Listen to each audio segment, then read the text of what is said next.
जब हुआ तो लोग बोल रहे थे जैसे परमाणु बम की तरह आवाज किया, धम से आवाज किया और लग रहा था बादल फट गया। उस तरीके से उसके बाद जो जितने बोगियां थी उसके बाद उतनी बोगियां जो है कि एक के ऊपर एक, इधर उधर, कोई दाएं कोई बाएं, कोई किसको दिखा रहे हैं साहब?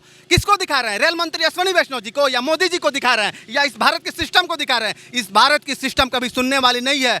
ऐसा दुर्दांत घटनाएं भारत में कई एक बार हो गई हो। कहाँ है वो सुरक्षा कवच? जिस सुरक्षा कवच को वोटिंग बैंक बनाया जाता है, वो सुरक्षा कवच आज भारत के नागरिकों के लिए काम नहीं आता है। समझ नहीं रहे हैं आप। नन्ही नन्ही बच्चियां यहाँ पर लाश बिछी हुई थी, कोई उठाने के लिए नहीं था। और यहाँ पर क्या दिखाया जा रहा है? 11 साल की लड़की थी, 11 साल स्ट्रेचर पर लेट करके हिल रही थी। जो लड़की अपने माँ के आंचल को पकड़ करके और वो लड़की कहती कि हे माता मम्मी हमें दूध पिला दो, वो लड़की स्ट्रेचर पर लेट करके और यमराज के पास चली गई। सैकड़ों लाशें बिछ गई हैं जिसका पूछने वाला कोई नहीं है, लेकिन बताया जाएगा कि सिर्फ 4 और 5 मौतें हुई हैं। ये सरकार आपको आंकड़ों में उलझा देगी। ये सरकार SIT टीम गठित करके जांच पे जांच करवा करके आपको उलझा देगी। जांच रिपोर्ट आपको नहीं दिखाई जाएगी। मामला ठंडा होगा, फिर 6 महीने बाद भारत के किसी और कोने में इसी प्रकार का दुर्दांत घटना, ट्रेन हादसा होगा, सैकड़ों लोग मरेंगे, फिर 5, 15, 10, 15, 20, 25, 50 आपको बताया जाएगा, लेकिन आंकड़ा रहेगा 500, हमेशा छुपाया जाएगा और जनता को मूर्ख बनाया जाएगा। ये ट्रेन जो देख रहे हैं आप, इसके फरकच्चे जो उड़ चुके हैं, ये ट्रेन नॉर्थ ईस्ट है और ये दिल्ली से कामाख्या जा रही थी। किसको पता था कि वो कामाख्या जाने वाली ट्रेन आरा और बक्सर के बीच में यानी कि रघुनाथपुर में डिरेल हो जाएगी और सबसे ज़्यादा क्षति अगर पहुंची है तो वो AC बोगियों की क्षति पहुंची है। और हम अभी AC बोगी के सामने हैं और देखिए किस तरीके से इसमें से टप टप जो है वो पानी चू रहा है और किस तरीके से टूटा हुआ है। ये देखिए टूट के डिरेल किस तरीके से हुआ है, दुर्घटना किस तरीके से हुआ है कि परकच्चे जो है वो उड़ चुके हैं। और ये दिखाइए किस तरीके से पटरियाँ जो है वो फेरबदल हो चुकी है, टूट चुकी है। और एक बोगी आपको इस साइड देखने को मिलेगा तो एक बोगी जो है उस साइड देखने को मिलेगा। पीछे का दिखाइए सीट, पीछे का सीन दिखाइए, किस तरीके से वो बोगी दिखाइए कि किस तरीके से उसके, ये बोगी आप समझिएगा कि ये बोगी नहीं है, तो ये बोगी के निचला हिस्सा है और ये बोगी साफ पलट चुकी है और पलट के जो है वो गिर चुकी है। अब देखिए इस तरीके से पटरी पे किस तरीके से जो है पूरा पटरी जो है धराशायी हो चुका है, टूट चुका है। ये देखिए किस तरीके से कई सारे चीज़ें जो हैं, ट्रेन के जो पार्ट्स होते हैं वो गिरे हुए हैं, पड़े हुए हैं। आइए हम बात करते हैं, कुछ पत्रकार यहाँ पे आए हुए हैं जो यहाँ पे न्यूज़ कवर किए हैं और सबसे पहले ये पहुँचे थे। क्या कुछ घटना देखा आप लोगों ने, क्या कुछ हुआ था बताइए। देखिए यहाँ पे घटना जो भी हम आपको बताएंगे, यहाँ पे सबसे पहले पहुँचने का हम लोगों ने काम किया, हमारी टीम सबसे पहले पहुँची। लेकिन जो स्थानीय लोगों का कहना है, हम लोगों ने स्थानीय लोगों से बात किया और स्थानीय लोगों का जो कहना है वही बात हम आप लोगों को बताएंगे। स्थानीय लोगों का कहना है शुरू से और सिलसिलेवार तरीके से आपको बता रहे हैं। स्थानीय लोगों का कहना है कि जब जो है कि ट्रेन ढाले से पार की और जब क्रॉस की तो ट्रेन इतना स्पीड में थी। ढाले का मतलब समझिए, बहुत सारे लोगों को नहीं पता। बता दे रहे हैं, ढाले का मतलब क्रॉसिंग, जो कि ये बैरियर गिराया जाता है, क्रॉसिंग ना वही है। और यहाँ से जब ट्रेन क्रॉस की रघुनाथपुर आउटर, हाँ रघुनाथपुर आउटर, और जब ट्रेन क्रॉस करती है, क्रॉस करने के बाद जो है इतना तेज आवाज आता है और बोलते हैं कि बहुत स्पीड में ये गाड़ी थी, बहुत स्पीड में परमाणु बम जैसे विस्फोट किया कि जब मतलब ये हादसा जब हुआ तो लोग बोल रहे थे जैसे परमाणु बम की तरह आवाज किया, धम से आवाज किया और लग रहा था बादल फट गया, उस तरीके से आवाज किया। उसके बाद जो है कि 2-3 बोगियां आगे की सही सलामत शायद से है और आगे जो है कि 2-3 बोगियां के लोग भी सही सलामत है। लेकिन 2-3 बोगी जब आगे क्रॉस की उसके बाद जो जितने बोगियां थी उसके बाद उतनी बोगियां जो है कि एक के ऊपर एक, इधर उधर, कोई दाएं कोई बाएं, कोई जो देख सकते हैं पोखरा है, खाई है। एक बार दिखाइए पोखरा, आप दिखाइए, कोई पोखरे की तरफ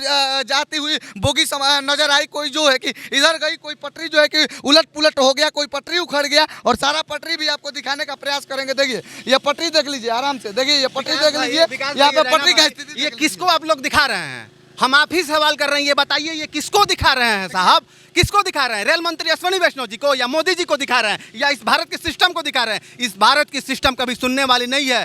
ऐसा दुर्दांत घटनाएं भारत में कई एक बार हो गई हो, चाहे भाजपा की सरकार हुई, अभी बालेश्वर में ही हुआ, की सरकार रही हो चाहे कांग्रेस की सरकार रही हो, दोनों सरकारें जब जब रही हैं हमेशा दुर्घटनाएं हुई है और हमेशा इस देश की मीडिया दिखाने का प्रयास किया है और सवाल करने का प्रयास किया है। लेकिन क्या सवाल करने से उसका जवाब मिलता है?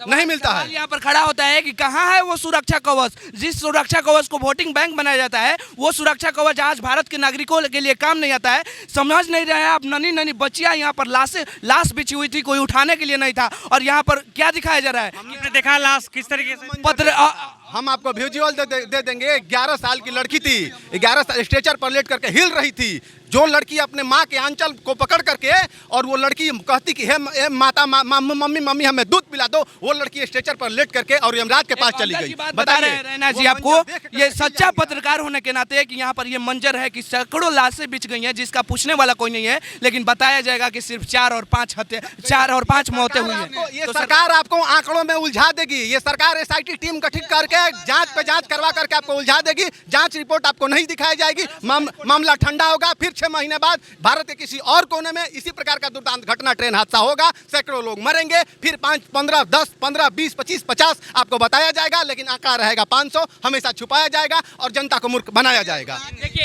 एक ट्रेन दुर्घटना होने के बावजूद भी यहाँ पे बिहार में दूसरा ट्रेन दुर्घटना देखने को मिला है, और में जस्ट हुआ है देखने को मिला। तब पर भी अभी भी देखिए रेलवे का कोई भी अगर सुरक्षा का बात किया जाए तो कुछ भी नहीं सुरक्षा किया है। खाली आपको कागजी पे मिल जाएगा कि ये रेलवे का सुरक्षा कर दिया गया, ये काम किया गया। और देखिए कहीं हम एक सवाल पूछ रहे हैं, डीआरएम साहब जो हैं वो आंकड़ा पेश कर दे कि उनके इस जोन में कितने कर्मचारी हैं और कितने कर्मचारियों का रिक्त पद खाली है। और हाँ बिल्कुल, सबसे बड़ा सवाल खड़ा होता है कि जिस राज्य में एक व्यक्ति को 3-3 लोगों का काम करना पड़ रहा है तो कैसे काम करेगा, वो कैसे करेगा। सबसे बड़ा बात है कि समझिए कि अपने सिवान जिला में, छपरा जिला में बैरिकेडिंग उठाने के लिए कोई हिले नहीं है ढाबा पर, ढाला पे। प्रत्यक्षम किम प्रमाणम, प्रत्यक्ष को प्रमाण की आवश्यकता नहीं पड़ती है। आप यहाँ ग्राउंड जीरो पर मौजूद हैं, तकरीबन रात को 2-2:30 बज रहे हैं। आप बताइए कि यहाँ पर एनडीआरएफ, एसडीआरएफ और बिहार पुलिस के जवान कितने हैं यहाँ पर? क्या जिस प्रकार से हादसा हुआ है उतनी संख्या में बिहार पुलिस एनडीआरएफ की टीम है? क्योंकि है नहीं है आपके पास, कहाँ से दीजिएगा? यहाँ के स्थानीय लोग यहाँ पर मदद कर रहे हैं लोगों का। स्थानीय लोगों से अगर जब हम लोग बात की तो वो लोग कह रहे थे कि ऑफ कैमरा कि भैया हम लोग पुलिस तो 1 घंटे के बाद आया है, बरापुर थाना यहाँ का 1 घंटे के बाद आया।